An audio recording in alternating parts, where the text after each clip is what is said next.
Welcome back to Rumor Innuendo, everybody. It is me, Nick Hausman from houseofwrestling.com, joined here as I am every day, Monday through Friday. By Robert. Eastern. Oh, go ahead. No, that's stepped fine. on it. We're never good at doing that.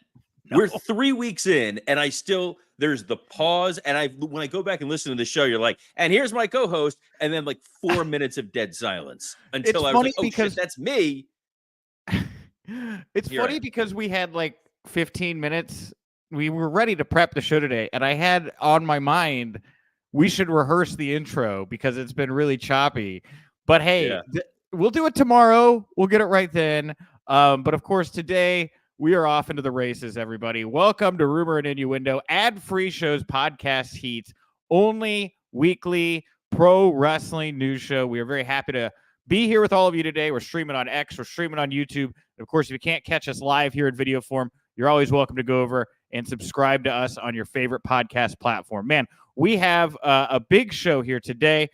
Charlotte Flair, there was a scare with her on SmackDown on Friday. CM Punk was also at SmackDown on Friday. We'll talk about that. We had NXT Deadline. We know what Dolph Ziggler's first post-WWE match is going to be. And, of course, if we've got time for Billy Corgan and the CW news, we'll get to it. And, of course, don't forget tomorrow, big show tomorrow. We will be joined by Chavo Guerrero. We're going to be talking all about the Iron Claw live here. So just like all our shows, you can jump into the comment section, just like Michael Vasquez here, who says, awesome.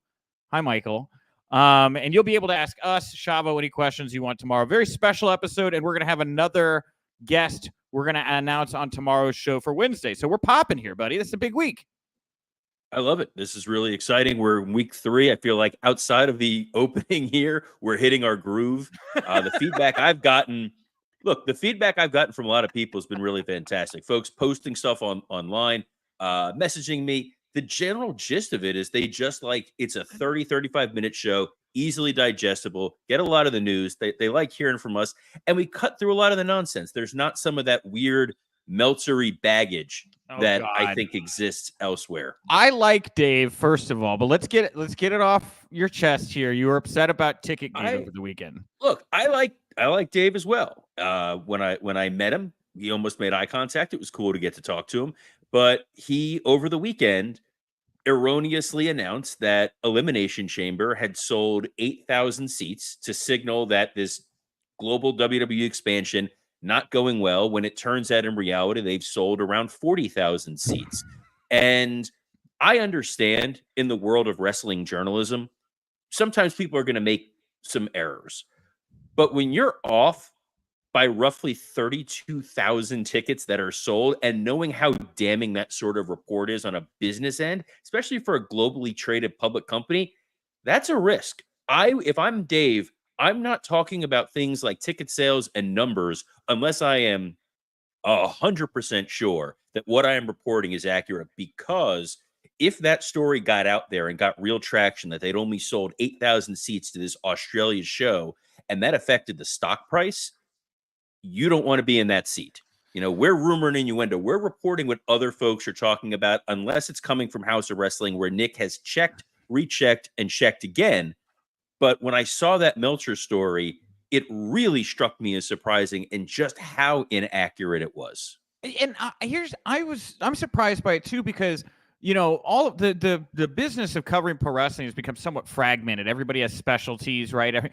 I'm more a CM Punk story guy than anybody else, right? But we have this other website called WrestleTix, right? And WrestleTix, it's on Twitter. If you don't follow them, I highly suggest you go and follow them. Very straightforward. They give you updates on ticket sales for major events. They are not hard to contact. I have talked to the people at WrestleTix. Just to give you all a little peek behind the curtain on how I do my job. I use WrestleTix. I use Cage Match. I use WrestleNomics data all the time for my reporting. And as part of that, I reach out to those sources. I am very close to. I talk to those people. Brandon Thurston gets more DMs from me than he would probably care to get. But it is important for me to be in contact with those people and making sure that data is correct, just like what you're saying, Robert. But, I mean, look, I like to take a break. I watch most of my wrestling in the morning. Sometimes I'll watch at night.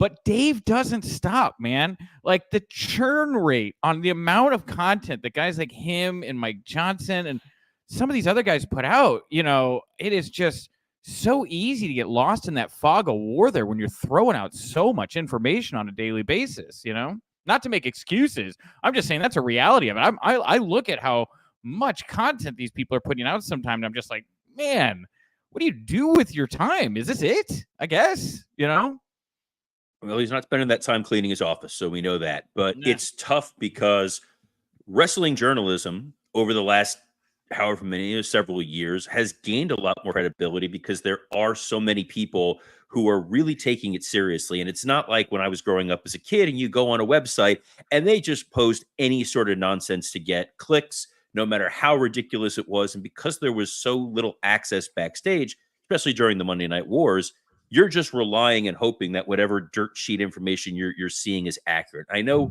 Pritchard has his shtick that he hates Meltzer and everything he posts is a lie. I don't believe that at all. In fact, the first time I ever saw a physical copy of the Observer was in Howard Finkel's office. So it was in Titan Towers. Like it's really a thing. They're checking, they're looking at it. But when you see some of these stories, you're trying to fight that fake news tag that exists not just in the wrestling sphere, but across the industry. And then I saw that particular story, and I know there's been a lot of rumor and innuendo about Dave's AEW bias. This is a pretty damning mistake that I'm hoping there's an answer. There was a glitch in the system. He had a wrestle tick, and that was what caused it. I think I don't quote me for gospel, but I believe he put out a tweet just saying he was like looking at the wrong info and he apologized and he put out a retraction, which is like the best you could do in that situation when you just get something wrong.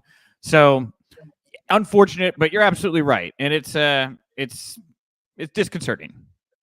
It is, but I think what was sort of more unfortunate was the Charlotte Flair piece of things. Man, I wish we could show everybody. Again, I don't want us to get flagged on YouTube or anything and have the show get pulled, but go out of your way, go on X, find the video footage. I believe our good friend Steve Fall from Wrestle News Co.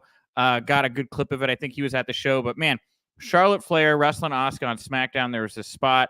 They go up to the top rope, slip, fall. She does like a seesaw head first into the ring, screams about her knee, visibly in a ton of pain. They come back from commercial, very, very awkward.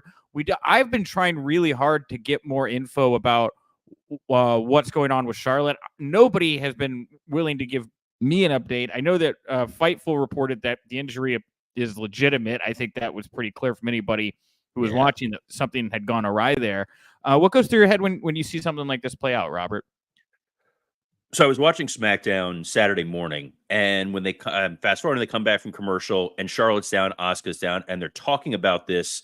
And if this was part of a storyline, if this was part of the narrative of the match, you would immediately have a replay queued up. Number one, that moment would have probably happened on television. And I thought maybe they were trying to do something different and break up the monotony and say, hey, this happened during the commercial break. Here's why you want to make sure you stay tuned. Let's show you a replay. But there was no replay of the spot. They're telling the story about what happened there. But when they're not showing it, that should be a red flag for anybody. Something legitimate has happened here. They were able to work around it in such a way that the match got to the finish they needed. I know Charlotte was helped out after the actual footage of the moment, really dangerous. These things happen in wrestling. The ropes are slippery. You're going up doing these high-risk moves. Every once in a while, something's going to happen. My hope is it was more of a scare than anything else and that she'll be okay. I don't want to put any sort of positive to something like this in the WWE's perspective, but at least when you're going into the Royal Rumble, unless Charlotte was the person that was planned to win the whole thing, you can kind of cover it up a little bit. It looks like you're going with Bianca and Io at the pay-per-view. It seems like Becky and Nia are the story going into the Rumble. So if there does need to be a time for Charlotte to take a little bit of time off with this injury, even though she just came back, this is kind of the time to let her heal up. Yeah, and it sounds like Andrade, we were talking about last week, he's kind of at a crossroads here right now, too, where he could be looking to maybe make a change. Seems like some time together for them to sift through their thoughts. Maybe not a terrible thing if there is a silver lining to this. But yes, 100%. Very unfortunate, and it is a top priority on my list of news to get into here today to get more answers about what's going on with Charlotte. We'll get to another top priority of mine for news later on in the show, less pressing. We had a SmackDown promo on SmackDown as well. It was CM Punk's first SmackDown promo in nearly 10 years, coming off of what I think a lot of fans thought was a pretty meh Raw promo. Man, he didn't hold back. He was having a lot of fun. We were kind of hesitant on Friday to see how he would play in front of a military audience. Did you notice that they didn't play at least I didn't hear it. I don't think they played the like Mussolini part of Cult of Personality to the troops. I didn't catch it. I think they may have not played that part. I don't think I was paying attention that much to the music, but I was paying attention to the promo, and I think Punk knew, hey, first promo out when he was on Raw was, let WWE see that they can give me a microphone and I'm not going to go out there and burn the entire place to the ground. Right. So you got it out of your system. Yes, the time was cut. I believe the fine folks at House of Wrestling reported that Punk was okay, that his time was cut and he was a model citizen. But that SmackDown promo, you need to be able to tell a story without telling a story. He is not part of any of the major storylines going on right now. So you need to make him feel plugged in without pulling away from what feels like Seth and Drew and what they're building, what feels like Roman and Orton. He went out, and I think he showed why WWE, unlike AEW, is handling Punk properly. He laid out 5 or 6 different feuds that if you're a fan, you want to see it. I want to see Roman and Punk because it's the battle of the Paul Heyman guys. I want to see him and Seth because of all these barbs that have been exchanged back and forth, both on camera, at house shows, on podcasts. I love the fact that I feel intentionally did not mention Drew McIntyre to continue this whole Drew, why am I the guy omitted? And yes, to remind you guys that Punk is still Punk, he had that moment of, I don't want to mess with Kevin Owens because he's punching guys in the back, and you shouldn't punch people in the back. Well, let me read the quote here. You're not doing a service. I have the whole thing written down. I'll try not to read all of it. But he's talking about people that he may work with, and he says, someone said Kevin Owens. Kevin Owens, that'd be interesting, right?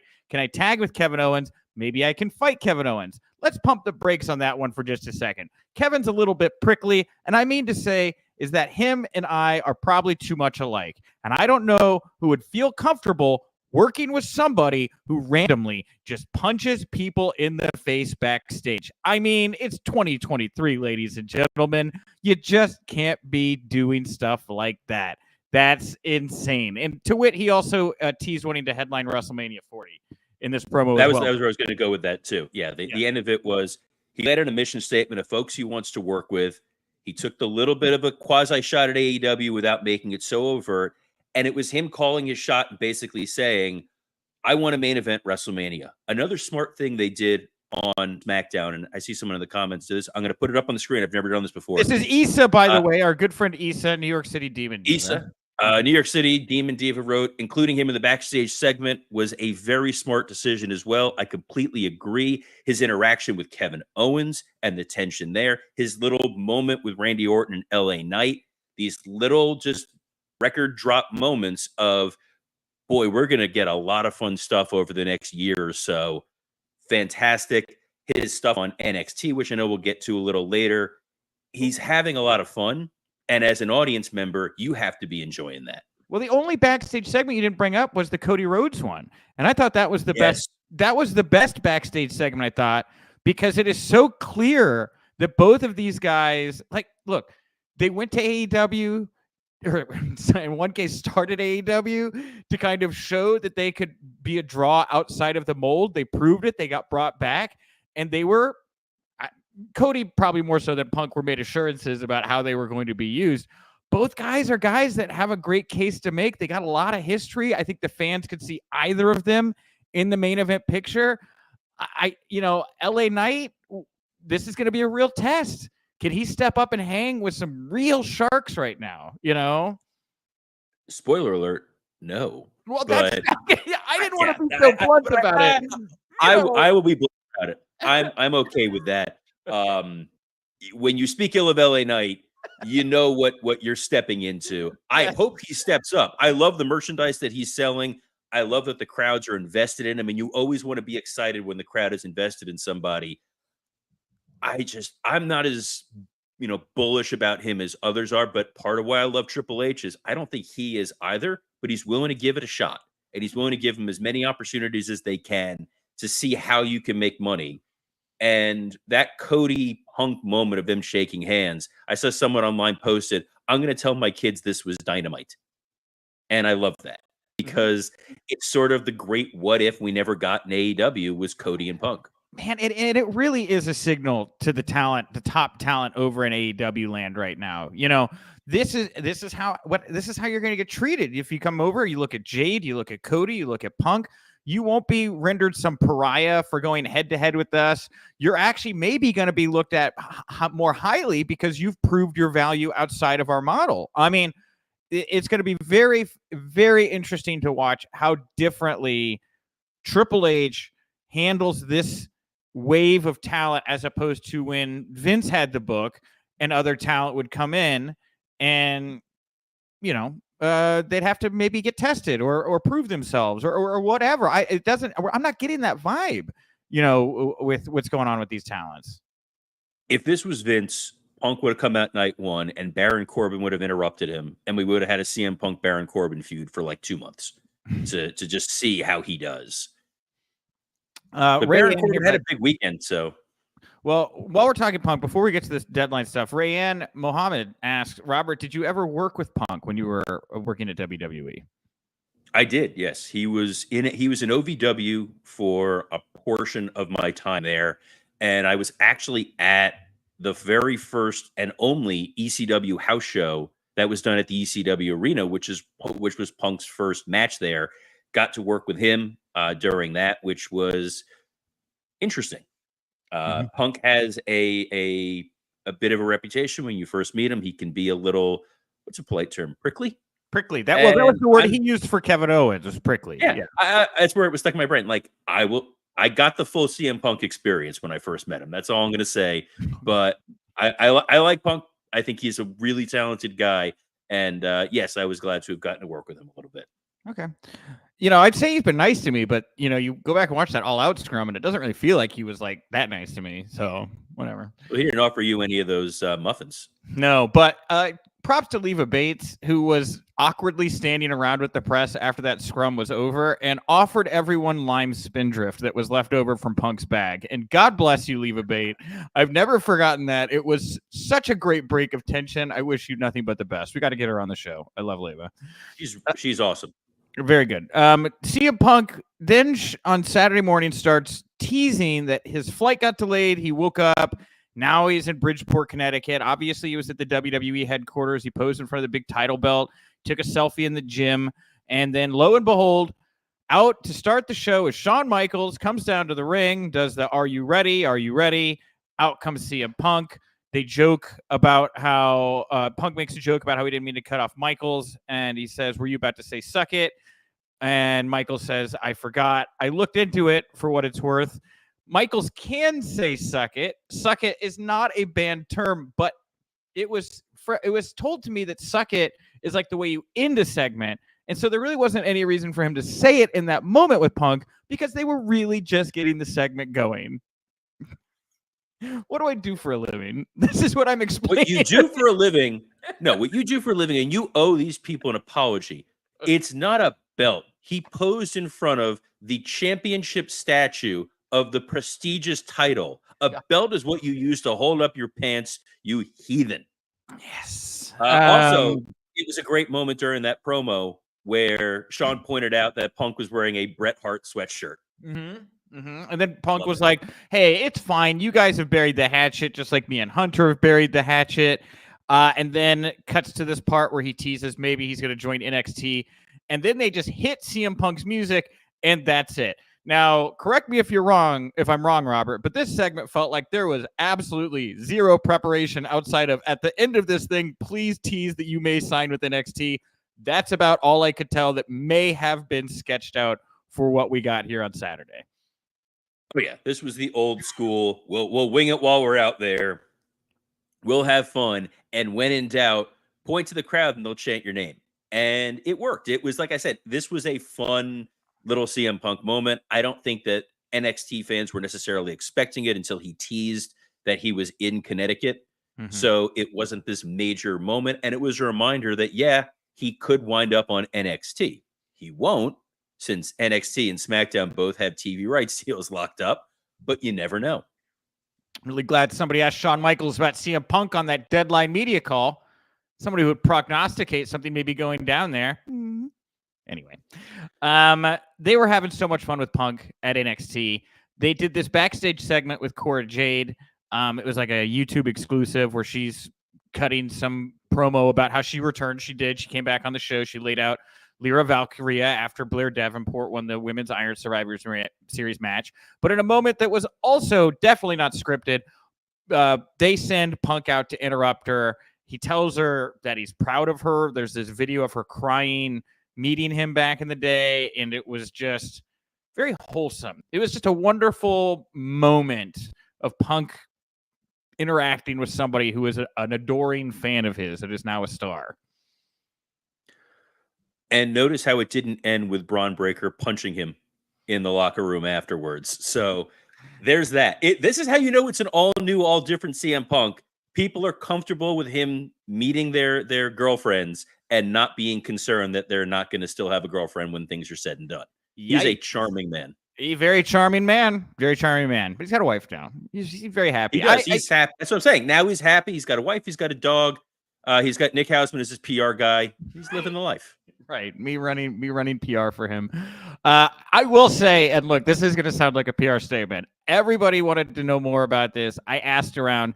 I put out maybe the most boring exclusive report of my career late on Saturday, which was Punk was at the venue most of the day. He was very nice to everyone, including Triple H, who was also at the show, and they shared space. And then he left, and that's really it. There was nothing there, guys. You know, he just showed up, had a good time. Seems like they're kind of freewheeling right now, just playing around with him to kind of figure out where he fits in the land. And then I think tonight, I would guess, and this is not based off of anything I've been told from there, I would guess that they're going to put him on Raw and jumpstart the formal program to Rollins. And this 2 weeks of just the novelty of Punk back will conclude, and we'll get into some kind of actual storytelling, I'm hoping, with the guy. I think he's going to wind up on Raw. I do not think you're getting the Seth Rollins feud right off the bat. I think Seth and Drew is a perfect Royal Rumble style title match. You can get a good story with Drew in that without having to eliminate him from the Rumble. Having Punk going into the Rumble, having Cody going in the Rumble, those guys both wanting to main event WrestleMania. I think that is your story going into that match. So you'll get Punk on Raw. We're going to tease that Seth Rollins stuff for as long as we can, but I don't think they're touching till after Rumble. Well, the reason I said that maybe they'll get to it is because, Rollins is now fully playing into an angle with Punk. He was at a live event on Sunday last night. He cut a promo. He called Punk a bum, and he said that he himself was the actual best in the world. If they're not going to be doing anything together, I don't know why they're having everything based around Rollins and Punk on Raw. You had Pierce confronting Rollins about it. What's going to happen when he's here? You've got Rollins cutting promos over the weekend. I understand, let's tease this and try to get as much out of it, but there's also strike while the iron's hot, and the iron is hot for these two right now. The iron's hot for the two of them, but it makes the Drew story better. That he's like, you're overlooking me to worry about Punk. I'm the guy you have to worry about. I'm the guy that's getting disrespected by being left off the poster. I'm the guy being disrespected for my legacy being portrayed the way it is. And now you want to focus on Punk? I'm going to be the one that's going to take your title. And you still have Priest looming out there with the briefcase. You're setting up a lot of fun stuff. Yes. Well, before we hop fully off of Punk and into the other NXT stuff, I will throw in the Punk-related article or anecdote about Leva Bates. She's on the Squid Games show on Netflix. Have you seen Squid Games: The Challenge yet, Robert? I haven't watched the Squid Games reality show. That to me is a little weird that it was this great TV show that was a meta commentary on how dumb these reality competitions are, and then they turn it into a reality competition. No.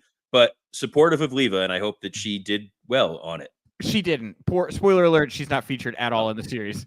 But and look, the first game knocks out more than half of the competitors. So I'm sure she just kind of got lumped into that. And it was an absolute nightmare from what I've read about that first game. The show's good, though. Highly recommended. I was on the hook way in, so would go check out. All right, back to NXT Deadline.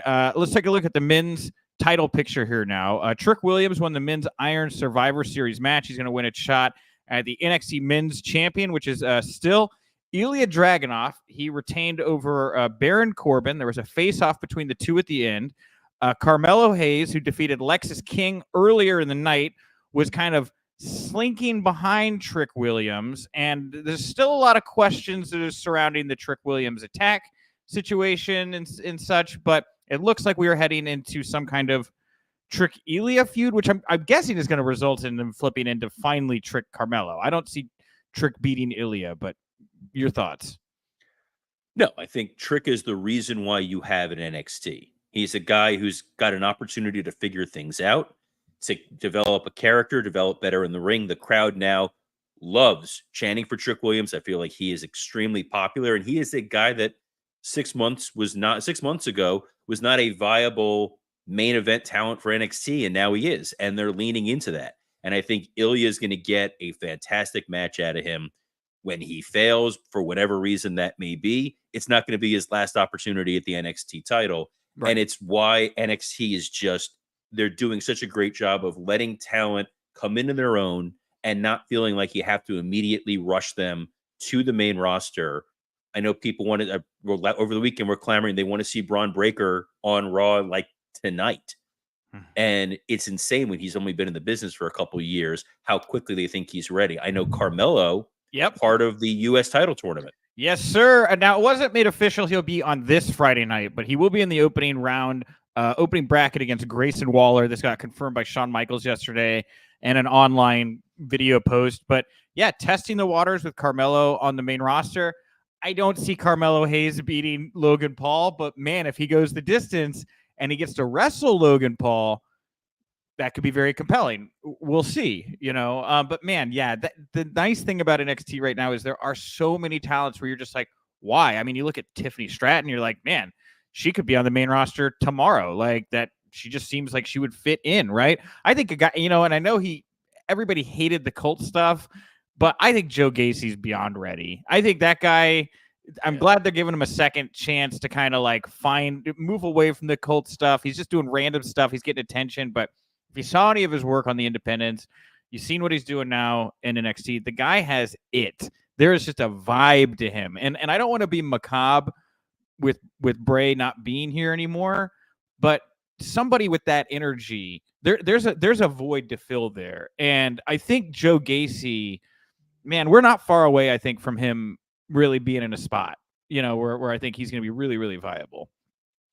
I'm excited to see what he does. I think he's another person who he's got a unique look. He's got a unique energy, and he's incredibly watchable. And that's really important in wrestling in 2023. Lastly, here from Deadline, Dragon Lee defeated Dominic Mysterio to become the new WWE NXT North American champion. This is a last-minute addition. I kind of got the, I got the vibe that they were going to flip the belt to West because it was the full circle thing finally coming around here. Man, those tears feel more and more real every time I look back on that promo because it really felt like this was going to be that crowning moment for Wes Lee. Beat Dominic, pick it up, take off, establish himself as that guy in NXT with the title, and now it'll be Dragon Lee's turn instead. And I don't know how long Dragon Lee is for this world with that title either, just because they've already moved him to SmackDown. Maybe he'll work double duty. This felt very last second to me. But the time had run for Dominic, and as great as he was as North American champion, I have to believe that they're starting to think U.S. champion, Intercontinental champion, something a little bit more prestige for him because he's knocked it out of the park with everything they've given him up to this point. Yeah, he had that title so that you could say everyone in Judgment Day had a championship, which makes a lot of sense. I don't love Dragon Lee holding this title for very long. I didn't love that he lost on SmackDown on Friday. He's such a really interesting talent. I think he's someone that they can do a lot with. Preserve that and don't put him back to NXT. I think the SmackDown audience is getting used to seeing him on television every week and viewed as a main roster star. When you win the NXT title, now you look like an NXT guy who's showing up on the main roster. And some fans are going to be hesitant to really invest in a guy until they know he's 100% all in on Raw or SmackDown. Yep. And lastly, here on our run sheet today, well, I'll jump in here real quick. I'll throw in a comment from TX Leprechaun, which I have to imagine is Texas Leprechaun. Very funny name. When Logan Paul is on my screen, I go do laundry or the dishes. I go out of my way to not watch Logan Paul. Well, you're alone. I think you're one of a few left that feel that way. If Logan Paul feels like he's won over most of his haters at this point. Yeah, I'm blown away at how much I really like Logan Paul. I was not a fan of him before he showed up on WWE TV, but his commitment to respecting wrestling as an art form and trying to bring his audience in, as opposed to, you think back to the guy that I always go to is Jeremy Piven when he was promoting that Cars movie that he did, that used car movie. And he had no idea what the hell was going on. And it's just, I want to go in front of this audience and pitch my thing and get the hell out of here. Logan Paul loves wrestling. He's all in on it. And, maybe find another segment to do your laundry, your dishes. Yeah, there's Baron Corbin will be back on TV. Come on now. All right, lastly here, and it does not, I'm sorry, look like we'll have time to get to the Billy Corgan CW story another time, my friends. But the last story here today, Dolph Ziggler is going to have his first post-WWE match next month in Puerto Rico against Ray Gonzalez for the WWC. And, not on my bingo card for Dolph Ziggler to start his post-WWE career at the WWC down in Puerto Rico. I'm sure they're paying him very, very well. And I think that he might want to, I think he might be going for that Sam Madonna seat. I think Ziggler might want to start a good old-fashioned riot down in Puerto Rico just to check it off his bucket list. I have a question because I haven't read the report. Does he say what he's going by? Is he just going as Nick Nemeth? I think he's just Nick Nemeth now. Okay. Yeah. Love Dolph. Big fan. Good friend. Hope he does fantastic wherever he is. And curious to see what happens to WWC. Maybe WWC. Maybe he's getting in shape for a surprise Rumble entry. Who knows?